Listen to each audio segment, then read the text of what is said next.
જય સોમનાથ મહાદેવ। આપણે આવ્યા હતા રતનપરમાં વિશ્વકર્માની વાડી પાસે। અહીંયા આ બેન અને એમના બે દીકરા અહીંયા એકલા જ રહે છે। ભાઈ થોડોક ટાઈમ થયો એક્સપાયર થઈ ગયા છે। રતનપર સોમનાથ ધૂન મંડળ દ્વારા આજે બેનને આપણે કરિયાણાની કીટ આપેલ છે। તમારા ધ્યાનમાં પણ કોઈ આવા જરૂરિયાતમંદ વ્યક્તિ હોય તો રતનપર સોમનાથ ધૂન મંડળનો કોન્ટેક્ટ કરજો। આજની સેવામાં બેનને કરિયાણાની કીટ મળીએ કાલે નવી જ સેવામાં। જય સોમનાથ મહાદેવ। આ વિડીયો ઉતારવાનું કારણ કે કોઈ આવા જરૂરિયાતમંદ વ્યક્તિ સુધી અમારી સેવા પહોંચી રહે।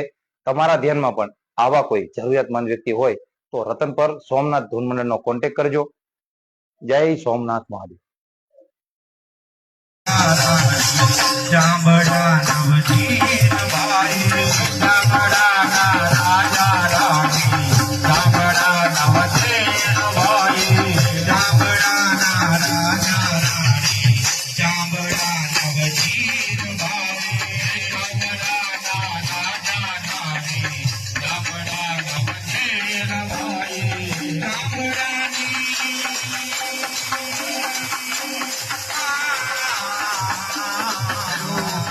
રામરાની દુનિયાદારી એક દાસ કબીર ભાઈ જાંબડાની પૂતળી તું ભજન કરી લે ભાઈ।